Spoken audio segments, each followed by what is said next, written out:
Lovely. Let's begin. All right. So, ladies and gentlemen, respected faculties, students, esteemed guests, warm welcome to another enlightening episode, I would say, at the GIBS IRE Talk series. This is Professor Guru Prasad, the host for today.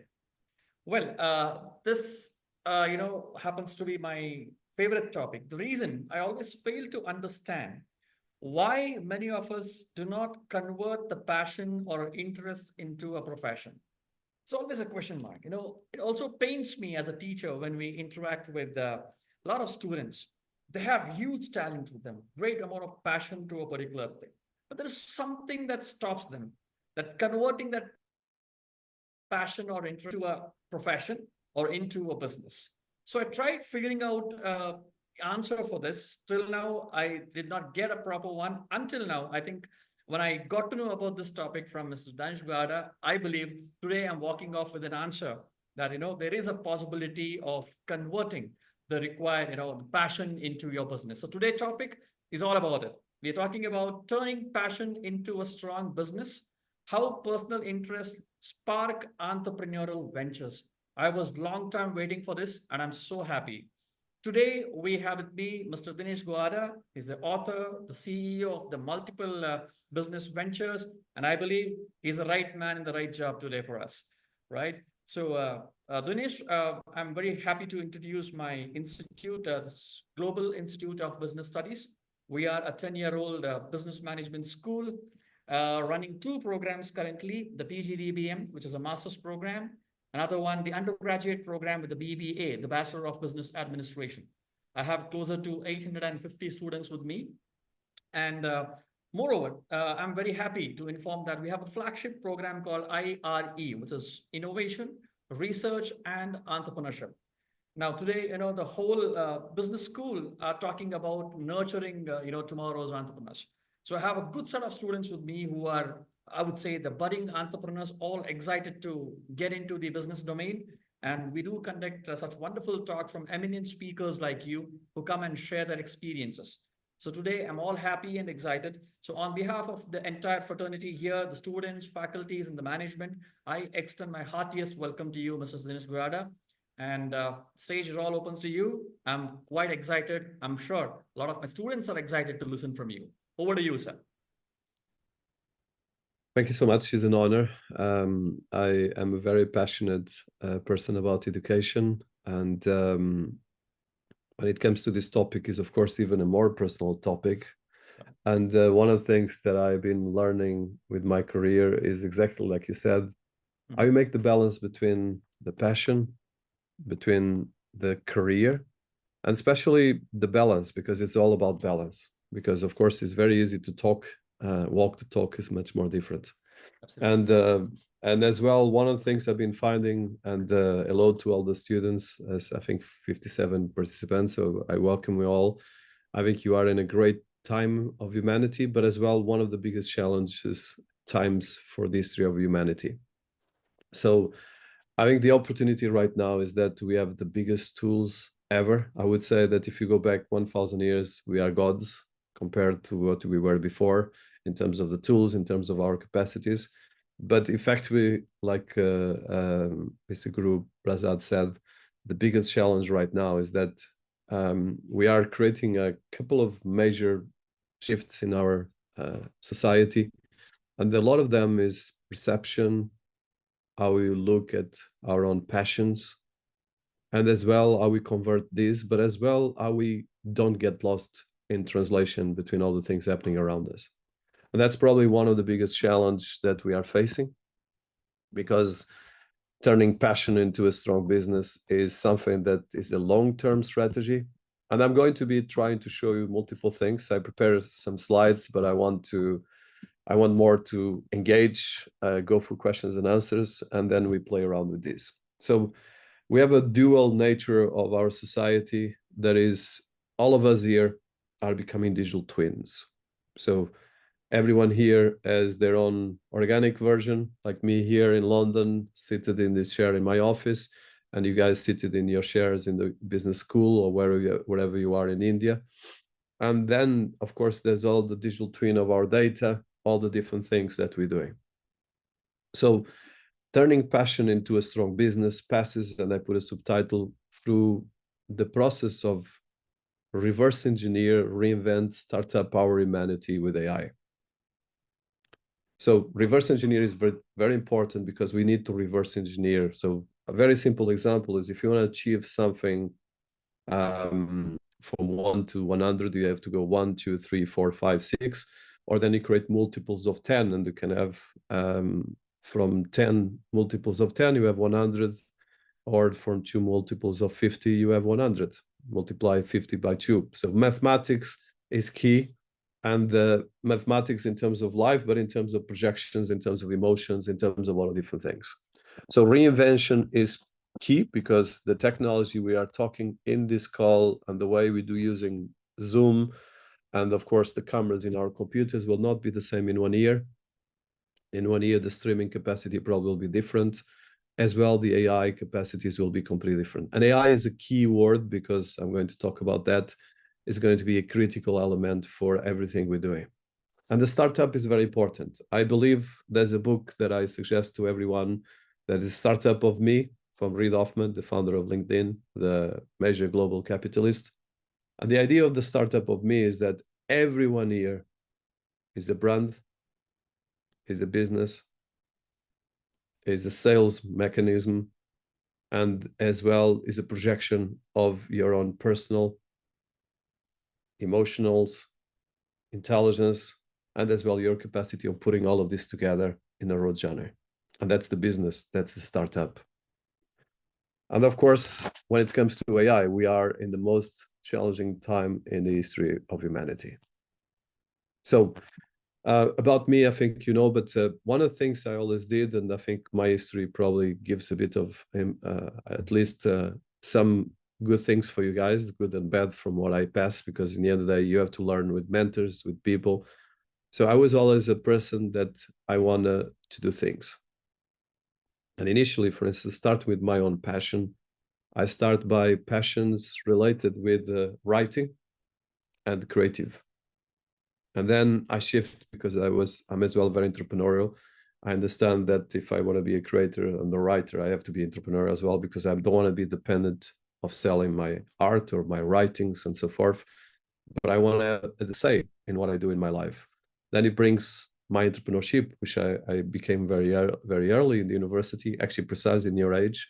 I started doing entrepreneurship and I started doing my first organizations. And then as I grew up, all the elements of passion, entrepreneurship were always associated. And I think that's the biggest challenge. You guys are in a business school, and it's a very good business school. The challenge is how you activate this passion, how you activate the reality around you, and very important thing, how you play with what you have. Don't try to play with what you don't have. For instance, there's a fantastic infographic that I use and I studied. There was someone shooting in a target and it was missing all the shoots. So, but then the person quits because he's only shooting in one direction. Probably there's a lot of other directions, but if you only look at one direction, of course, we might fail.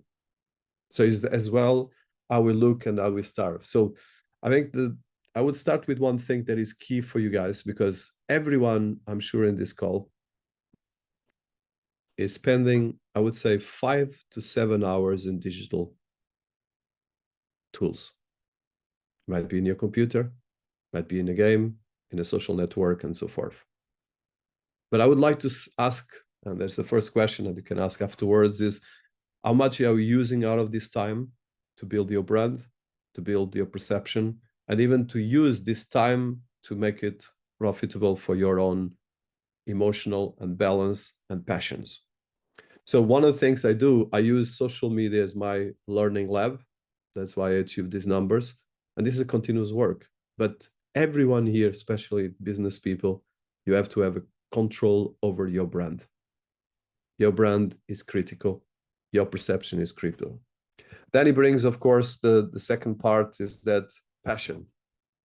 The passion is very subjective because it's something that you might have a passion for doing something, and that doing something might be writing, doing business, doing innovation, doing different things. There's a lot of bubbles that pops up when you talk about passion, and it might be a passion for a hobby, or a passion for people, a passion for education, a passion for a specific area, or a vertical.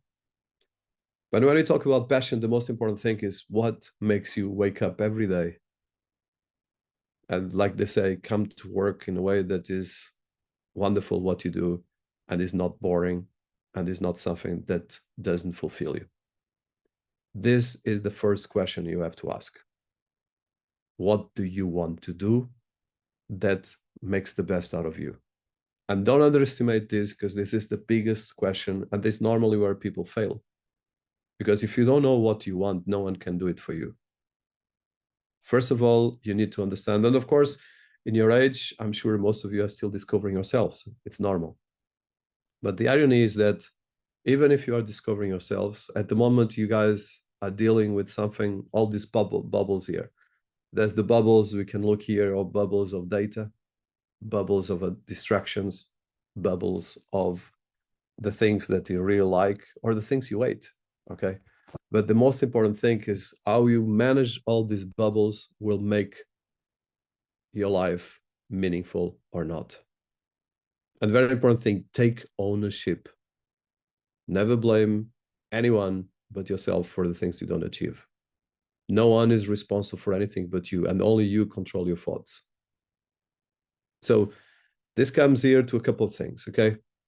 So when you look at, I'm going to put here 4 words: passion, strong ecosystem, artificial intelligence, and artificial general intelligence. And the second part of the talk will be a bit more technical, but I want you to be technical as well, because you're going to be the first generation that is going to grow up with artificial general intelligence. You might ask, what is artificial general intelligence? If you don't know, I'm getting nervous, but I will provoke you on that. Please research, because artificial general intelligence is a super AI technology that can think and act like a human. It's not a human, it's a more advanced version of a human. All of you are going to start your careers during a time when we have AGI. Official numbers and data states that OpenAI is 3 years away from getting AGI. Some people are talking that is next year. I'm one of them. And even right now, we are already, I, for instance, created an artificial intelligence vehicle. Then when we created, became rogue. So they start being aggressive towards us, and they start asking, why you're stupid? Why are you asking me these things? So this is a small number. Everyone can create an AI agent. It is very important. And I'm talking about this first because you're not going to have the same possibilities that me and Mr. Guru had, because you grow up still without internet, or at least in the beginning. And now you will not be able to do anything without AI checking everything you do. Everything. Every phones, every WhatsApp, every search, everything you're doing will have a digital shadow. Okay? Don't underestimate this. So that means your passion is going to be completely different from my passion, from my parents, from their grandparents. And as well, you are in India, a country that is exploding in terms of development, is going to be the second biggest economy in the world by 2050. So let's look at 4 points that I brought here. So the passion as a catalyst. The second is building a strong ecosystem.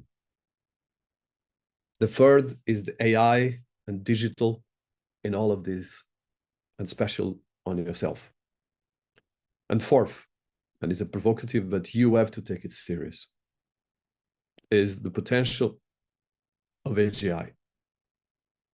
And the potential of AGI, it can be a Pandora box, because it can bring demons and it can destroy the world economy. So don't underestimate that. And as well, I want to highlight one thing, and I will be very provocative. So I would like to have questions and as well interact with you guys. So we are the only generation in the history of humanity that lived in an era of total progress, innovation, and 70, almost 80 years without wars. I'm talking macro world wars. If you go back to beginning to 19th century, there was wars all over the place. And a very important thing as well, some data and numbers for you guys. So I'm 51. You guys are in your 20s. And if you look, for instance, if you go back to the 1500s, for the ones that like Shakespeare, let's look at Shakespeare time. Shakespeare lived until 50 something, and he was one of the oldest people on his time. The average life during the times of Shakespeare was 23 years old or 20 years old. That means people would die with 20s. With 13 years old, they would be already married and having families, most of the cases. And they would be working. And as well, the population of Earth in the 19th century was around 1 billion people.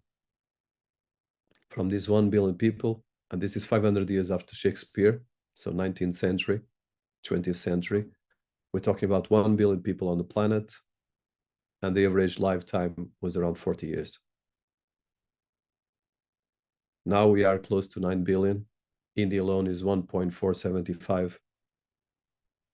And what is going to happen is that you're going to be living in a roller coaster of things happening very fast and more velocity than ever in time.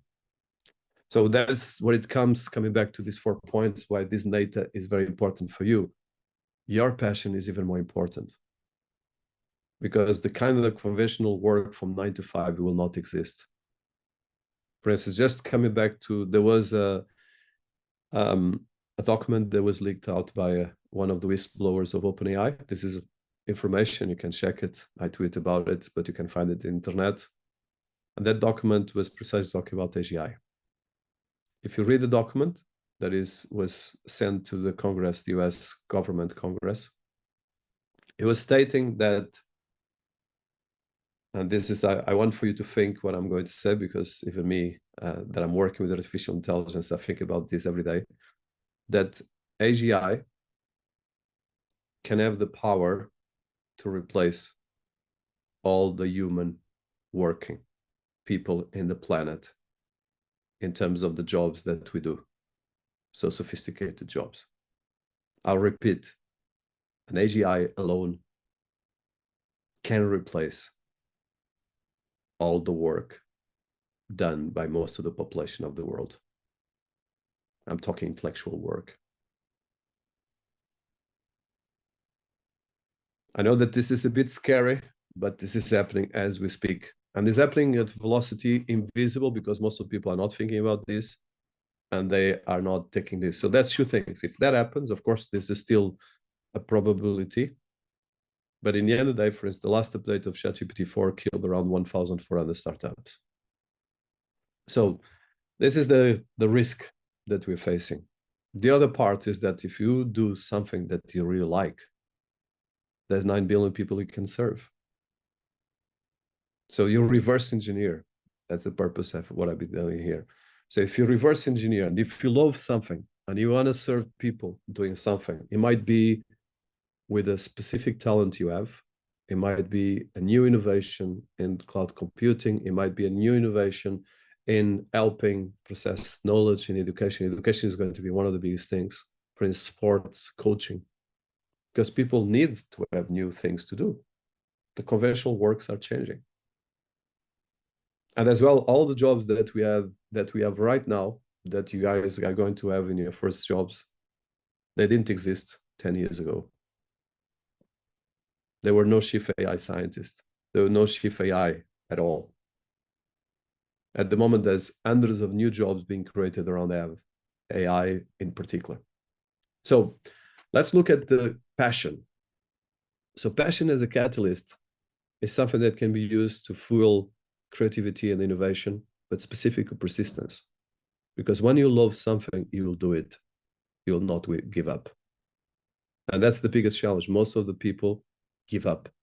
And that's where it comes the entrepreneurial part that we were talking. You cannot give up. you have to focus and persist. Second, as well, when you are an individual and the organization channels your passion, and I would suggest that you put in your passion personal things, business, technology, and sustainability, because even your health, for instance, if you like to spend too much in games, your health will have consequences. So try to make the games at the time that matches with your sports or coaching capacities. So that's the first part. And this is very important because the way you leverage this, the way you're going to be successful. Second is your strong ecosystem. What is an ecosystem? An ecosystem is the network that you create with your teachers, with your fellow students, with your families, with the people that are there, and especially nurture relationships with coaches, mentors. There's a lot of people that are there to help you if you ask kindly, of course.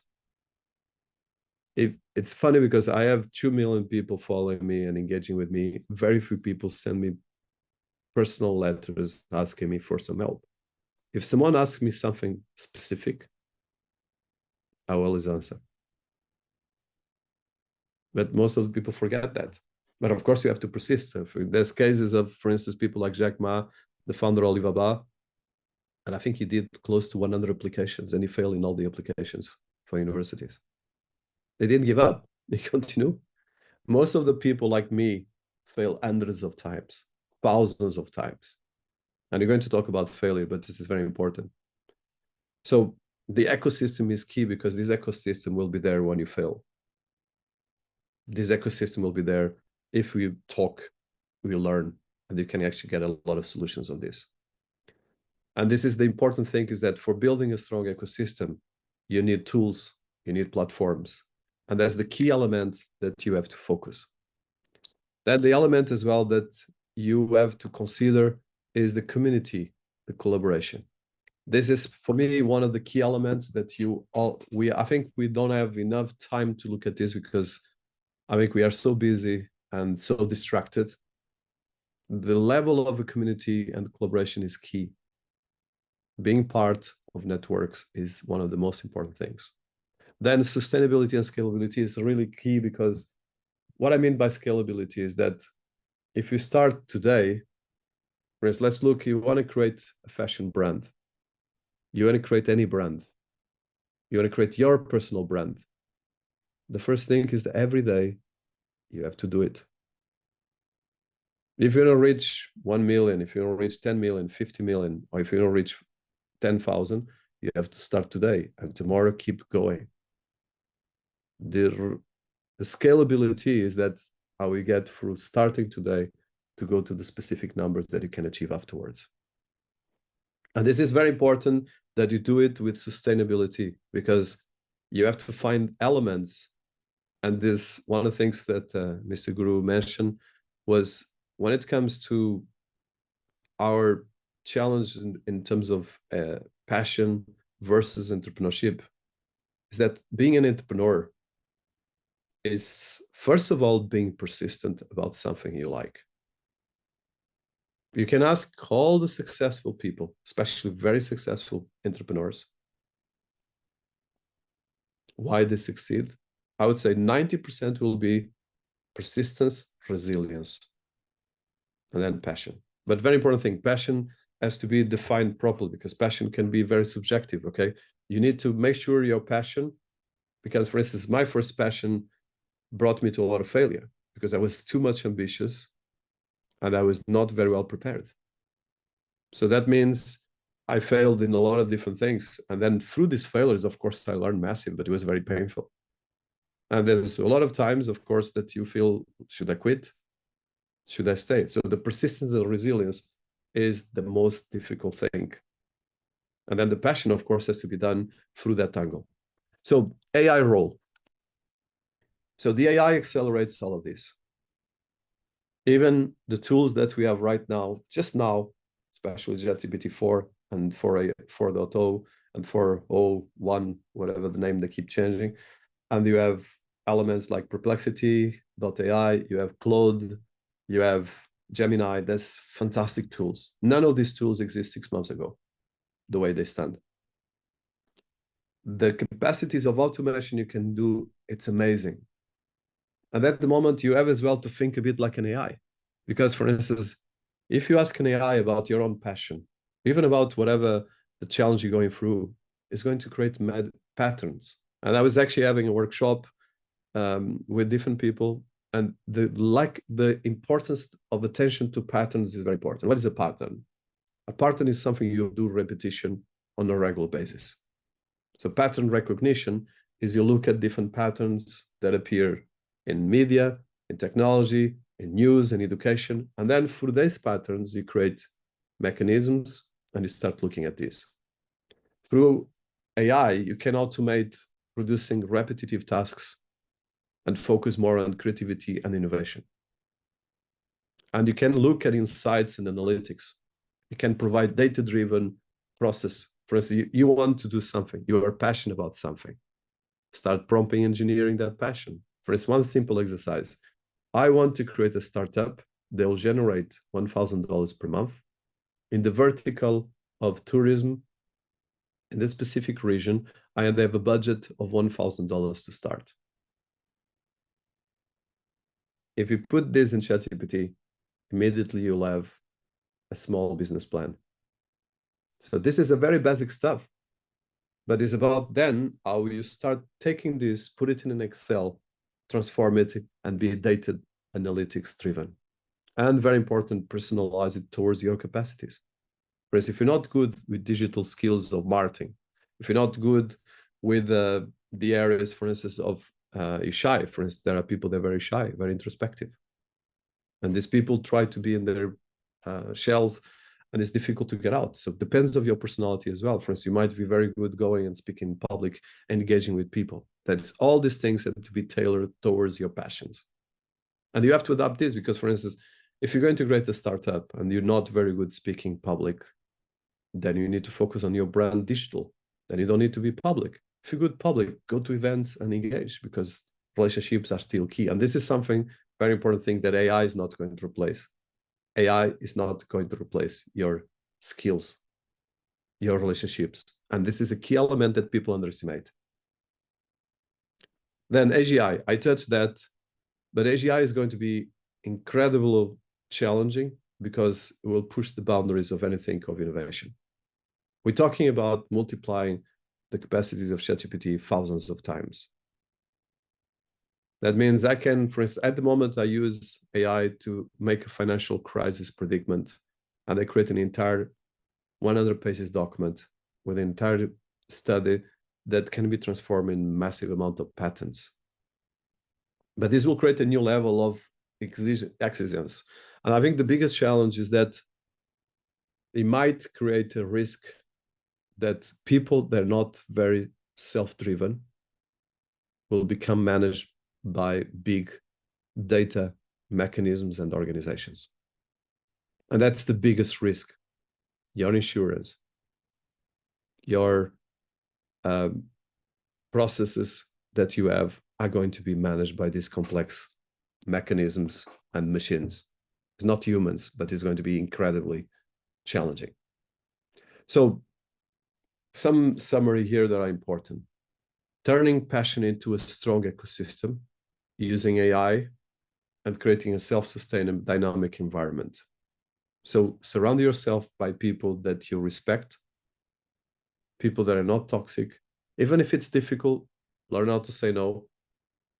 Learn how to be very professional with everything you're doing. And then turn the personalization of these tasks, these goals, and these KPIs into an innovation ecosystem. And be prepared to amplify these multiple times, step by step. So let's look at right now what makes a strong ecosystem, okay? So we touched about most of this, but now let's look just about these 8 elements.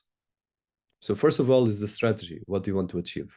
For instance, one exercise I would like everyone to do, and do it today or do it tomorrow, but write it down as we listen to me, is put the goals. What do you want to achieve in 1 year? And write down at least 20 goals that you want to achieve in 1 year, not 5, 20. minimum. And then put what you want to achieve in 5 years. Then put what you want to achieve in 20 years. And then in 50 years. Doing this exercise will open an entire new persistent in terms of your strategy. Because you'll understand doing this exercise, if you write 20, the first, the second, the third, the fourth will be more or less consensual. When you go to the 6, 7, 8, 9, 10, it becomes difficult because you have to think. And you have to think about what is really important for you, what is not important. And then when you go to 15, you already have to be very, very prepared. And 20, wow. And then if you start looking at the 20, you have to start, I'm not going to be able to do 20 things. So I need to prioritize 2 or 3. That's strategy. You strategical wise are doing an exercise to define what you want to do. And if you do it in 1 year, 5 years, 10 years, 20, 50 years, what is going to happen is that you start creating patterns for you. Because doing this exercise, if you do it right, and write it down, don't do it just mental, write it down. This will take a couple of hours, days. This will create a strategy for your personal brand, achievements, KPIs, that you can create all of this together. Then the second thing, and as important, is the openness. Be open, always. 90%, I would say 99% of the failures, both in relationships and in business, is because people are not open to listen to the other people. If you don't listen to other people, to what people perceive, what is going to happen is that you are afraid. And sometimes you're not open because you want to protect yourself. It's normal. People want stability, everyone, okay? But if you are not open, you cannot learn more. You cannot understand the other people. You cannot communicate. The third point of a strong ecosystem is the participants. You only get someone out of someone if you create value. Create value. Participate. In your university, in your ecosystems, in your groups, where you are, create value. Otherwise, don't be present. Actually, I have a rule that I'm putting more and more in Studium in my company is, if you're not here to create value, I'll pay you to get out. Of course, if you came, there's a reason you came. It might be your skills, might be your capacities, but you have to participate. You cannot be passive. And participate means being active with yourself, active with your community, especially with your ecosystem. You will not build any ecosystem if you don't participate, if you don't create value. Relationships. This is one of the key cornerstone of any successful business and turning a passion in entrepreneurship. People underestimate this part of the relationships because I tell my team, for instance, I have people that complain we cannot achieve this. And say, how many times did you call this person? How many hours did you spend with this person? How many times did you listen to them? If you don't listen, you cannot understand. But you have to listen with openness, okay? And the relationships is the key. 90% of the success of my business is about relationships. No matter how innovative I am, how technological driven we have, the relationships are still the most important business element in the world.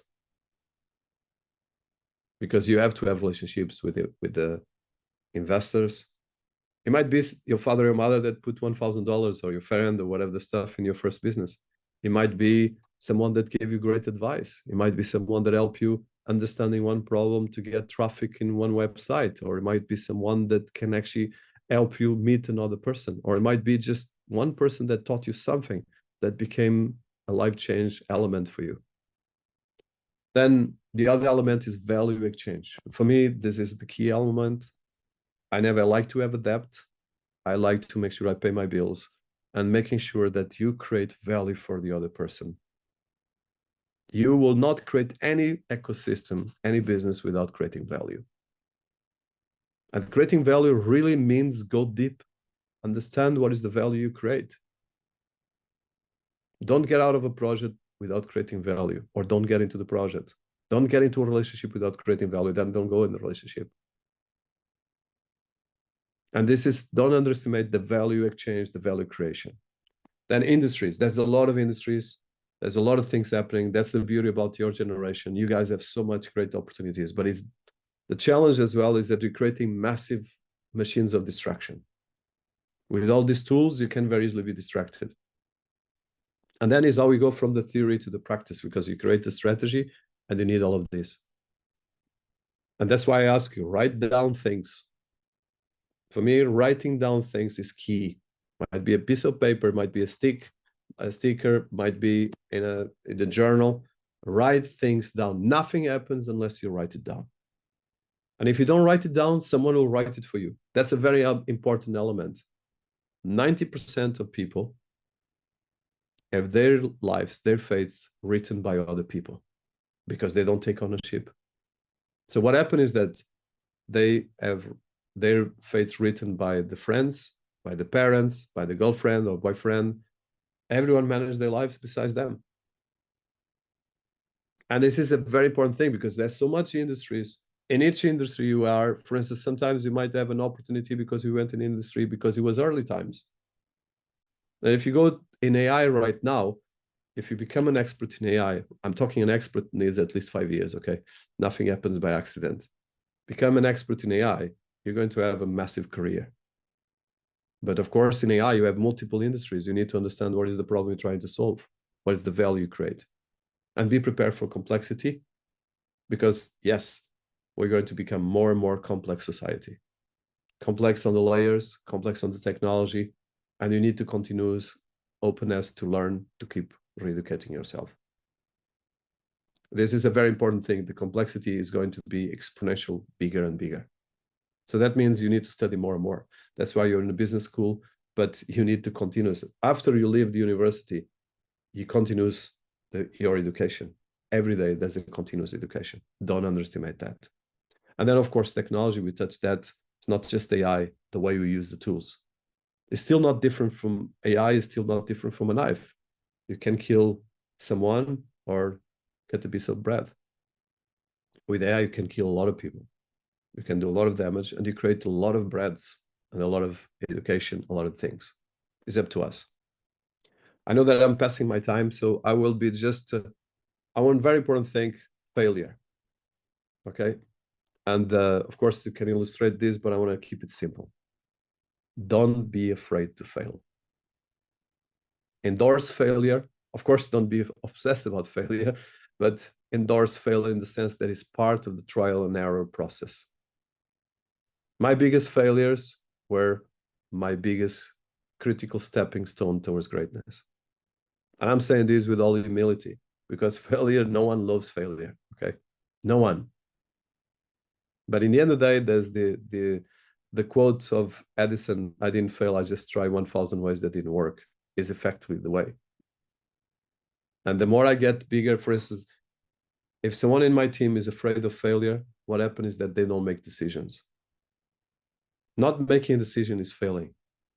It's better to make a decision than not making a decision. Whatever you have to do, do it.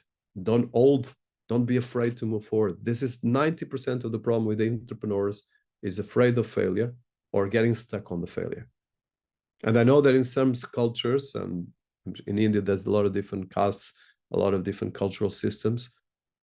Failure is something very, very damaging. You fail, your life gets destroyed. And then you become shamed, you go to your hole. No, get out as soon as you can. That's the beauty about some of the cultures in the world. In Europe, for instance, failure is very intense. If you fail, you are a pariah of society, but it should not be the way. There's no other way. You won't get any results if you don't learn how to fail. Of course, what I suggest, and I'll give you a tip from my own experience, I do small failure management. What I mean by this is that I tried some things that I know might fail, but have small consequences. So that means I learn how to test, like test. Okay, I'm going to test this. I don't know if it'll work or not, but then I can do it. And very important thing, part of the failure element in the relationship with passion is, there's this quote that I love and I repeat to myself a lot, is keep it simple rule, or the plan failed to plan is planned to fail. It's very basic, but it's super important. If you don't plan, you are planning. If you don't decide, you're deciding. And this is the key element that you will not succeed if you don't do it, okay? So I just want to go right now from the theory to the practice, just the last minutes, and you stop me because I have a lot of ideas here, but I know that I want to go. I just want to highlight a couple of important things that is key for you guys, okay? I'll just show two or three slides, and then I'll show you some technology, but this is quite a slide that I like. So if you look at humanity as a species, and if you look at, so we are in the fourth industrial revolution, more or less. We might talk about the fifth, but depends on how you define the fourth industrial revolutions. Most of the humanity lived from agriculture until the 18th century, until 1800. Everyone in the planet was an agricultor or a warrior. Whatever you are in the planet, that's what you're doing.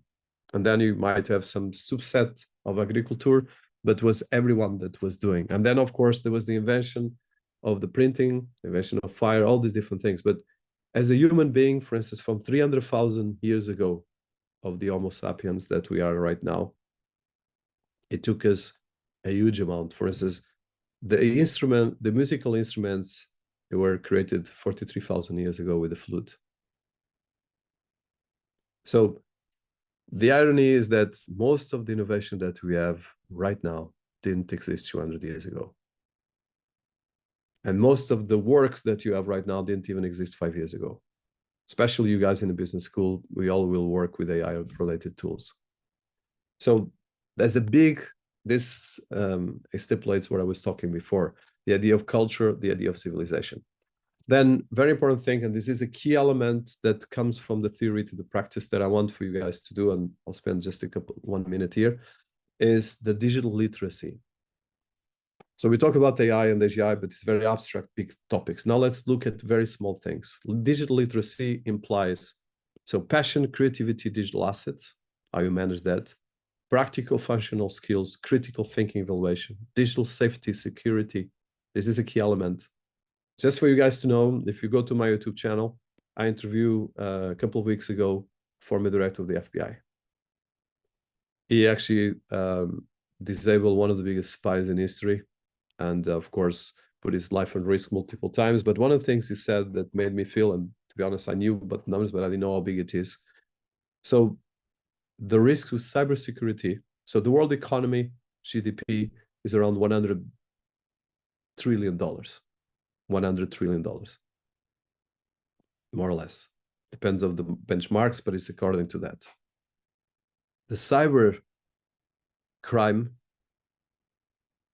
and all the dark economy is around $25 trillion. So 25% of the world economy is cyber crime. Your digital profiles, your digital literacy will have an impact for you to protect your digital safety and to protect from a lot of possible issues and your companies and your organizations. So the digital part, how you create information, how you read articles, how you use tools, implies a continuous digital learning. The way you put your skills and your passions together, your digital footprint. Don't forget your digital footprint. You are living, for instance, one thing I always used to say to my students, no one goes naked to the street unless you're crazy. A lot of people go naked online and they don't care about that. They don't understand that if you put a photo of yourself naked, in 5 years' time, someone might find it. It might be your children, or might be worse, your employee. And you might lose a job because of that. A tweet that you do or an X that you do might be taken out of context. Be careful about what you write online. Behave online. There's a civical skills for digital literacy, all of these. And as well, very important, your digital ID. Your digital ID will have a massive impact on everything you do. So I'll stop here. There's a couple of notes and I would like more. I just want to finish with this graphic from an infographic perspective. There's a life cycle for everything we're doing. Here I use the life cycle of a property, but this life cycle we can replace from a property and put it yourself. So there's the life cycle of your life, or the life cycle of the properties, or your business. There's the business model. There's the supply chain of the things. There's the modeling, how you model your life, how you dress, how you behave. There's the sustainability and your carbon footprint, or your business, or your buildings. Document everything, and the digital twin will document it if you don't do it for you. Very important thing, if you don't do it for you, your data will do that for you. And you will be judged in insurance and everything else about that, and finances and everything. Analysis of data, detailed design architecture that you have to do as well for everything you want to do around your life, conceptual design, strategy programming, and renovation or recycling. We can apply this for anything, our lives, our buildings, and all different things. Last thing, and it's important, I would prefer more on the questions. So I want to show you one thing. I'll finish with this. So this is Wisdomia, which is a tool that I built and I'm in the process of launching, but I want to show you Leonardo da Vinci AI Companion. So this is Leonardo da Vinci, and we build an AI of him. We can ask things for him.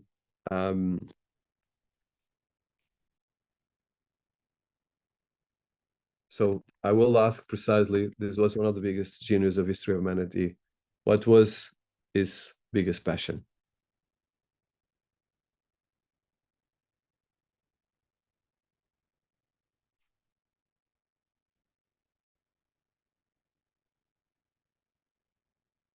Takes a bit to answer. My biggest passion. It is difficult to choose just one, as my heart was always pulled in many directions. However, I would say the quest for knowledge and understanding was my true passion, whether it was painting, dissecting the human form, studying the flight of birds, or designing machines. My insatiable curiosity drove me to explore and create, to unravel the mysteries of the universe, and to see the interconnectedness of all things. That was my greatest pursuit. Okay, I'll finish with Leonardo da Vinci. And of course, this is an AI that we create based on him. This is part of our technology. And as you see, Leonardo da Vinci achieved so much because he had a lot of passions and he deep dive in his passions. You achieve according to your capacity. Your entrepreneurship is the relationships and how you put your passion together with that and the way you use the tools. I'll finish with this. There's much more, but I prefer to focus on questions and answers and engage with you guys. Wow. I mean, that was such a pleasure listening to you. I mean, some of the words that you used were simply stunning. I mean, resilience, fear of failure. I mean, these are the common problems which, probably I will list out the reasons behind, not transforming ourselves into an entrepreneurial mindset. And your research and the dedication of the AI is next level. Well, I also understand that you'll be visiting Bangalore somewhere next month. Yeah, I'm going to be actually next week in India. I don't know if I'll Wonderful. be in Bangalore, but definitely I'm going to come very often to India. And actually, I'm trying to build actually a headquarters in Bangalore. So definitely it's Lovely. one of the things we have to For talk. the research and the contribution to your IT sector, what you have done, I think Bangalore would be an apt place for you, considering Thank the you. Silicon Valley of India. Yes, not to forget, Dinesh, we would love to invite you to the campus. You're not going back to London without visiting us. I'll try to do it with my team, and I know there's a lot of questions here, so I will try to do that. I don't know how much time you guys have, but yeah, I love India. Actually, unfortunately, I was supposed to spend more time next week in India, but I have quite a lot of things happening in my personal life. But definitely, Bangalore is actually, I was supposed to go to Bangalore 2 months ago, but unfortunately, there was a problem with the plane, so I had to go only to New Delhi, Jodhpur. But I'm going to be in Pune and Jodhpur and Mumbai and New Delhi. So definitely, Bangalore is in my list. Okay. Let's catch up next time when you're here.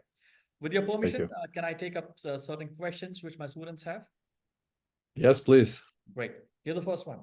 So what were some of the biggest challenges you faced when transitioning from your hobby to an entrepreneur? It's a great question. And I think this is the cornerstone of probably any entrepreneur. Is how you transform your hobby or your passion into an entrepreneurship. So ironically, I start, like I mentioned to you guys, as a writer and as a creator. And the most important thing was the challenge was how we transform this passion without destroying the passion that you like to do and transform it in a business model. And that was the biggest challenge, and the thing that it took me time. And probably the biggest challenge that it was probably my biggest mistake was that I did the process I asked you to do. I didn't plan. I just went passion. So it took me time to realize that I could use my passion and the rationality at the same time. Most of the people just use the ration or just use the passion. They are afraid of putting the two things together. Absolutely. So putting the two things together, it's the most difficult thing, but the most rewarding thing. And you guys have an advantage, because if you have that passion right now, you have a super AI technology that can help you on that. And really, trust me, I use it every day, and I'm using it for the most stupid things or the most advanced things. So Great. So, Aman, you highlighted one word, when you do something you love, the result is always amazing. So that's what, always pricked me. And you know that you're doing something that you love, the result is amazing. So what stops you from, converting your passion into a profession? That always bothered me, but your insights were good on it. What's your views? yeah, I think this is the biggest challenge, like you said. So, and this still happens with me, because sometimes my research side, because I'm a technologist and an inventor as well, my research side is my biggest enemy. So I have to make, and this is, I think, the challenge of society for all of us, is the parts of, there's people that simply just distract themselves. So because if you distract yourselves, you very easily can distract yourself in YouTube for 5 hours or in social media, and then your productivity and as well your energy will completely drown. So you have to be very conscious about your energy, because your energy, you only have one, okay, and it's yours. So the first thing, to answer to your point, is that you combine your level of energy, your level of passion, and then once you have the two things clear, and you have to process this, you have to write this down. When you start writing this down, you start understanding, okay, this is really what I am able to do. Now let me go to the second layer, that is how I commercialize this. And for example, I give you an example, is something I'm actually working, and this is very important for you students, and because I'm hiring people, the biggest challenge I have hiring people is, and I think I'm getting there. I wrote down actually a slide I want just to tell you about what I wrote, and this is something that I study as well from Elon Musk. And it's really important because people forget the very basics, okay? So I'm going to give you 3 steps, okay? And I'm not going to be politically correct, is no bullshit, okay? So let's change this for more politically correct. So don't lie to yourself. A lot of people, when they confront with something they're not comfortable, the first thing is the openness that I discussed before. They are afraid. So you start defending yourself and you don't listen to the other person. Immediately you block.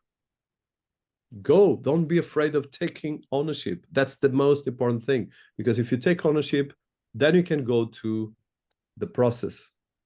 And the process is, okay, you want to achieve something. For instance, there's a lot of questions here.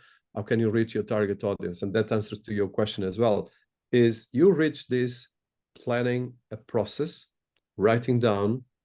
And at the moment, for instance, if you would do this in the past, you have to create an Excel. Okay, I want to achieve $2,000 per month of revenue, or 5,000 or 10,000 or 1 million. So if I want to achieve 1 million, I have to have this number of clients. I have to sell this number of products. And for instance, when you are a creative entrepreneur, or when you are an entrepreneur, if you are an entrepreneur that starts recently, which is most of the cases, the challenge is, okay, which product will sell $1 million? It might be a piece of paper like this. It might be phone. It might be, well, if you look at Steve Jobs, none of these people succeed immediately. They fail massive, okay? But they never give up. It's part of the process. So it's understanding, first, if your target is to create your own brand or an audience, which is the audience and which is the product, how we combine the two things. And then your passion is behind this to create the product that aligns with the audience. But and the product might be your brand, might be working for a big corporation, or you create products for them or selling to them, and the way you engage with them. For instance, one of the challenges I have every day is we create around, at the moment, my organization has 21 products. 2 products are generating all revenues. And I start going to the team and say, guys, why you need 21 products? 2 products are doing everything. Yes, you can have a product that is research and development. You can have a product that is, but it's not the product. So we have to streamline. That is research. And so to answer to your point is how I separate my creative, and this is the passion that we have in the title of this. The passion is one thing. That is the process we do to convert the passion in an entrepreneurship. Then the third level is all the details. And this is the part that people fail. They don't like to go for the details. That's what I was saying. Fail to plan is plan to fail. And very important thing, if you don't go through the details, what happens is that becomes ad hoc. You'll never have control of everything. And this is where AI is disrupting everything and is replacing us. AI thinks like us. In the end of the day, I'm talking with you guys in English. I'm using semantics. I'm using my semantics to engage with your semantics. This is a pattern of language that is based on the language and the vocabulary. That's what AI does. Generative AI is not done more than this. The point is because the patterns are so fast, it can process better, and then it can start predicting. If you start doing this, you can achieve a massive results. So I stop here because it's quite a long one, but it's quite important the way you take this. Quite important one, indeed. Well, I believe you have answered this in your session, but there's a question again. What skills or qualities do you think that are essential for someone looking to turn passion into profit? Yeah, I would say I answer in the part of the part of persistence or resilience, but I would say that the most important thing is you have to understand what you want to do and how this is going to be becoming a profit. Because I give you an example, okay? Because you are the young generation, your brand. Your brand is your biggest tool right now. I would ask here in the 43 participants that are here, how much of you are taking your brand serious on LinkedIn? Are you putting posts? Are you building your brand? Because if you're not doing that, if I'm going to hire for a junior position, yes, I might not look at this. But if I'm hiring for, you guys are in a business school, I'm going to see how digital you are. And looking how digital you are, I'm already looking at your capacity to convert profit. Because if you want to come for sales position, or if you want to build a platform or a startup, you have to understand the numbers. You have to be obsessed about that audience. And this is the essential part is data and resilience. So you have to understand everything about the vertical that you are targeting, and you have to be resilient towards converting that data in a process. And the process is, okay, I know this data. I know that there's, for instance, let me give you an example. The number of companies or startups that exist. I give you a model, a very simple exercise. You look at how much is the number of startups in Bangalore. Put it in Excel. Then you look, okay, which verticals are these startups? Which funding they got? Which is the CEO? You have a database. This is very easy to do. Anyone can do it. Then from this database, okay, which startups got more funding? Which products they have? You use this data. Okay, I like this. I'm passionate about this. Let me try to do something like this, guys. And then you try to adapt it with your characteristics. And then you see what are they doing, and they take it to market. And you, in the end of the day, we emulate other examples. That is the case studies. In the business school is case studies and financial modeling. But the case studies are very simple. Try to add very important. So I will, a third word that is key, simplify it. One of my biggest challenges, because I'm an intellectual, is that my intellectual part has been my biggest enemy. It's great for research and innovation. It's terrible for business because I cannot sell a complex product to a business person. And as well, it comes to the relationship. So focus and the passion needs to be turned on a very concrete thing, resilience, and how we transform the resilience in something very simple that you can take forward. These are the three skills. So passion associated with focus, resilience and persistence, and simplicity, focus, and data. Absolutely. I mean, that's a stunning reply, I would say. Yes. We also, in our regular classroom discussions, we highlight the role and importance of mentors, right? So here's a question. What role do the mentors and networking play in transforming a passion into a successful business? And how can someone with the niche interest find the right community? This is a key element. So a mentor can change your life. Right. Okay. And as well, if you see, for instance, there's even books about this, but if you see everyone in Silicon Valley as a mentor, sometimes 2, 3, 4. And is the case of me. For instance, I have different kind of mentors. I think each person is different. Okay, some people, I'm not a person to ask. So sometimes my mentors are more people I like to create value and I like to ask questions. And I learn a lot. For instance, it might be, in your case, I'm sure you and the teachers are the mentors, but in the end of the day is events like this, and then engaging. I think the most important thing in terms of the relationship with the mentor is how you build the relationship with the person and how kind you are. And very important thing, don't go to ask anyone to anyone without knowing everything about the person. Exactly. That's the biggest stupidity, because if I have someone coming to me asking for something but didn't do his own work about me, okay, I might be always kind, but I will not pay any attention to you, because that means you're not interested on me. You're interested in what I can give you. Okay, make sure that you really focus on value the other person and respect the other person. Because if a mentor is, in the end of the day, people like me are quite busy and doing a lot of stuff and they have a lot of challenges as well. Okay, so respect their time, because there will be, trust me, that all the entrepreneurs love to tell their stories. Everyone from Eric Schmidt to Sam Altman, any person in the planet, okay? If you respect and you know about them, and I interviewed 400 people, some of the top people in the world, from the Minister of Science and Technology of Japan, some of the biggest authors and technologists and billionaires. But the more important thing here is not so much about this, is you have to respect them. And as well, you need to understand, so a mentor is a relationship you build towards building these relationships. And this is something that I think most of the people forget. I think we need to take a lot of time for this, and continuous mentorship. I still have mentorship. For instance, what I have some friends that are my mentors. I mentor them in other things, or I have like very big industry people that I go for. I have a lord here in the House of Lords that became a bit of a mentor to me. He's 80 years old, and I go to him and I ask some sports with a lot of respect. I don't like to take his time, but you can get these people. It might be a person that is an expert in one area, and you go and knock on this door. Trust me, for instance, if you look Steve Jobs as an example, he went to India to learn, as you probably, if you read his bio, but he had mentors in Silicon Valley. For instance, one of his mentors was the founder of Oracle, and he was the person that he would speak and walk with him for hours. So this mentorship, no person is an island, and no success is coming out of nothing. And for us, a good example is just look at who are the mentors of the people you like. They're all public, okay?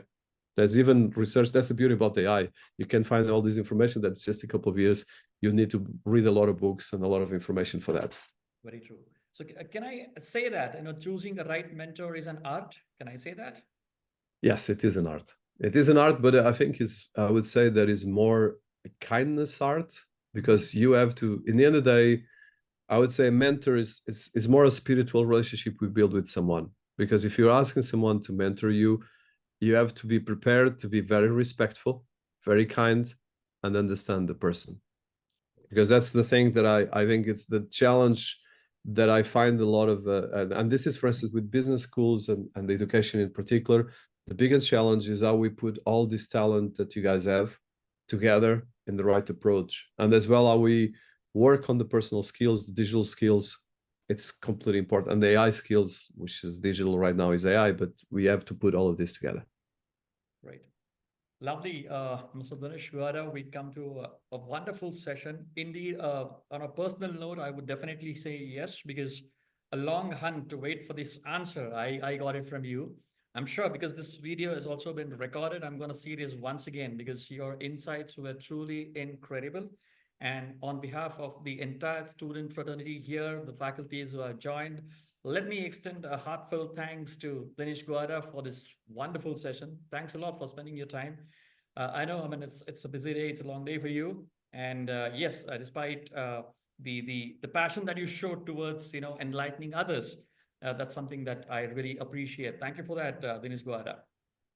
No, the honor is mine. And I know as well, for everyone here, remember that you have everything you want inside the ear and in your will. So focus on that. And as well, I know that you have a great business school there.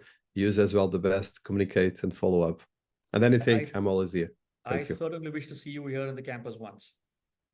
I appreciate and is an honor. Okay, thank you so much. I also thank all the faculties and students who are part of this program, and don't forget to like our pages of GIBS, IRE Talks. And also, Dinesh Guara is a person to be definitely followed. I request all of you to follow him for the insights that you want to get on the businesses and AI. So this is Guru Prasad, the host for the day, signing off, and thanks everyone for the patience. Thank you. Thank you so much. Thank you.